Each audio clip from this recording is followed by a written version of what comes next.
Okay, welcome to our channel, the Advanced Strategic Intelligence Network. Gentlemen and ladies, if we would place our mind in the state of high-level, multi-dimensional thinking of basic logic, and we will look down upon the earth, we can simply describe it as an open box with multiple friction inside it. Before I proceed, I would like to extend my special greeting to my special audience like you who is watching now with me. Our topic for today is the out-of-the-box doctrine, a universal directive for geopolitical realignment and human innovation. Of course, it was designed by yours truly with his extensive collaboration with artificial intelligence. Our target audience, of course, as majority of the populations of the Earth planet like you who are open for advancements of civilizations. And of course, the global superpowers, tech oligarchs, and sovereign policymakers. Our introductions, and I can consider it as our preamble on the artificial nut inside the box. The global economy is locked in a state of artificial density.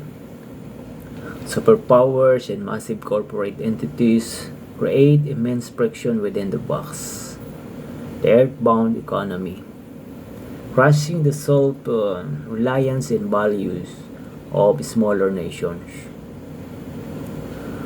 Our core analysis reveals that this friction is maintained by an artificial nut, economic and diplomatic sanctions. Far from being peaceful deterrents, sanctions are weapons of economic warfare that creates devastating blowback effect. They drain the sanctioning empire's wealth through endless military aid and anti-terrorism funding, cause the death of their own troops, and force sanctioned nations into defensive and destructive postures. To achieve symbiotic synchronization, this knot must be untied.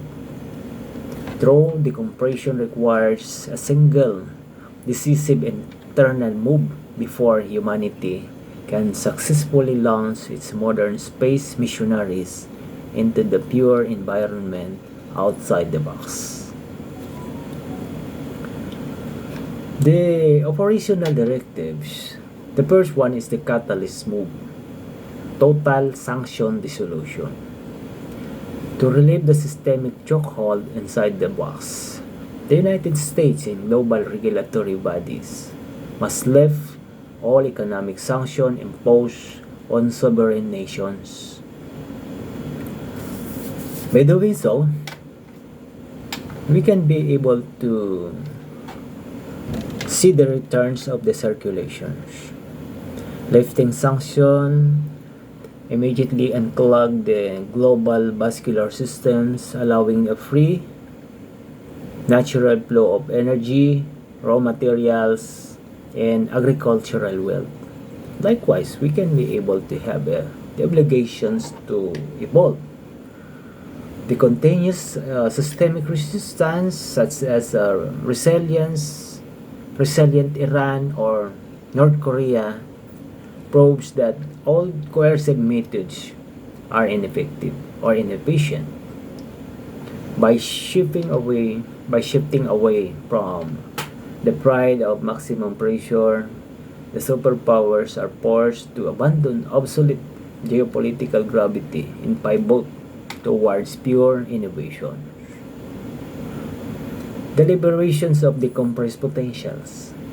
The sanctions do not just suffocate economies, they imprison human intellect. When nations are forced to a defensive, survivalist stance, their finest minds are funneled into weaponization. By removing the threat, the compressed potential energy is liberated for global advancement. The Strategic Aerospace Alliance, we can be able to have this one. Like Iran and Elon Musk partnership paradigm.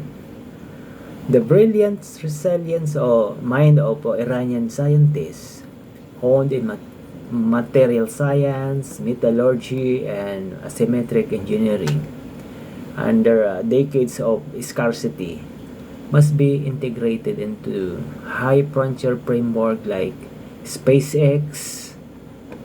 The planetary pool of talent is the key to de-risking and accelerating the stage 1 of Mars exploration, maximizing limited global resources. The demilitarizations of intellect, like North Korea paradigm. The aerospace and ballistic capabilities demonstrated by North Korean scientists under the extreme embargoes proves that an elite capacity for innovation. When the justifications of threat is removed, the genius will naturally pivot away from missile development, such as manufacturing of Typhoon, ICBM programs, and we can redirect them towards space cargo carriers, advanced manufacturing, and deep agricultural technologies to directly feed their people and stabilize global chain. The out of the box is pure environment. Don't contaminate. That is our directive. The frontier outside the box space, AGI quantum frontiers, is a tabula rasa, blank slate. The superpower like USA, China, Russia, and corporate giants are strictly forbidden from exporting the toxins of the old box. Monopolistic control, territorial zoning, and kinetic militarizations. Joint Space Initiative is advised, such as collaborative like Iran-Israel space program, serve as ultimate proof that hyper-environment dissolves historic localized hatreds. Our further directive is no gravity-based role outside the box in outer space.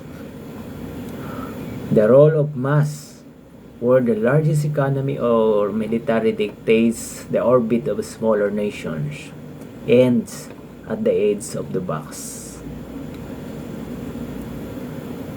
Outside, authority is dictated strictly by pure logic, innovations, and synchronization.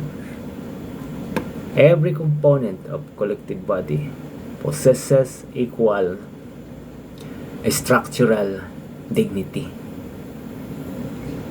Likewise, further instruction or directive from yours truly, stay strategic connection. External exploration is not an act of elite exile or abandonment. The breakthroughs, energy metrics, and technologies harvested outside the box must maintain unbroken connection to the communities within. This flow of inspiration and resources ensures the steady deployment of the modern synchronized society model on this planet, Earth. The head cannot touch the stars if the foot is infected by systemic neglect. This document is formal rejection of traditional geopolitical fraction, By shifting the global paradigm from competitive destruction to symbiotic synchronization, we unlock the full combined intellect of the human race. This is the only logic path to saving lives, ending synthetic hunger, and ensuring our survival as interplanetary species. Once again, thank you so much. Thank you for watching. The power of the brain be with you always.